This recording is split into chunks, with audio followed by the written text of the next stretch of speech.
देख क्या बोल रहा है। इन्होंने आपके हाँ, लिए क्या किया? टॉयलेट में दरवाज़ा नहीं है भाई। ओ बे यार, ये तो नहीं, मतलब कोई इज्जत है खुद को रखो क्या, कैसे? अबे यार नहीं मिले। हाँ अबे क्या बोल दिया भाई देख यार। आपको क्या लगता है नेताजी के राज में कभी आपको रोजगार मिला है?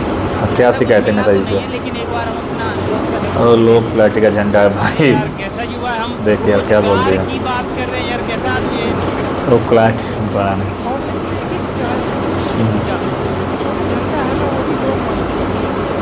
क्या फायदा मतलब नेता से पीछे पीछे भाई। क्वालिटी बढ़ाने की डिमांड है आपकी?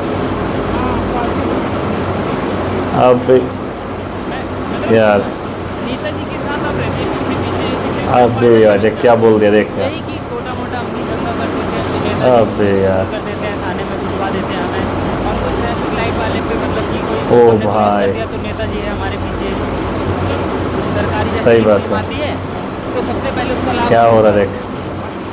अब भी यार सही कैमरे जो बोल दिया लगने भाई। आए थे एवेन्यू में, सबसे पहले हमारे घर पे लगा। सही बात। लेकिन ये कैमरे को वारदात वगैरह सही बोल रहा मतलब मीडिया पकड़ने वाला के लिए भाई। होते हैं। हाँ बिल्कुल सही बात है ओ आपकी। भाई लेकिन सही ऐसा बात मुझे लगता है भाई। कि वारदात आप ही लोग करते हैं। सही बात जाइए भाई। ना तो ये देख लीजिए, जो स्कीमें आती हैं यहाँ पर तो सबसे पहले कार्यकर्ता के घरों पे ही गाँव वाले आती है, के तो लिए वहाँ सही मिल जाती बात। है। आम जनता तक पहुँच ही नहीं पाती भाई साहब। और कोई डिमांड नहीं है कि सड़क मिल जाए, पानी मिल जाए, ओ रोड मिल भाई, जाए, ऐसा कुछ वीडियो कैसा लगा? अच्छा लगा कमेंट करना आप लोग। नहीं। ठीक है तो ऐसा जनता को वीडियो भी लगा पता तो है नेता फॉलो जरूर ज़्यादा करिए, कुछ कर नहीं सब्सक्राइब पाएगा, जरूर कर तो बस लीजिएगा। झंडे की क्वालिटी बढ़ा सकता है।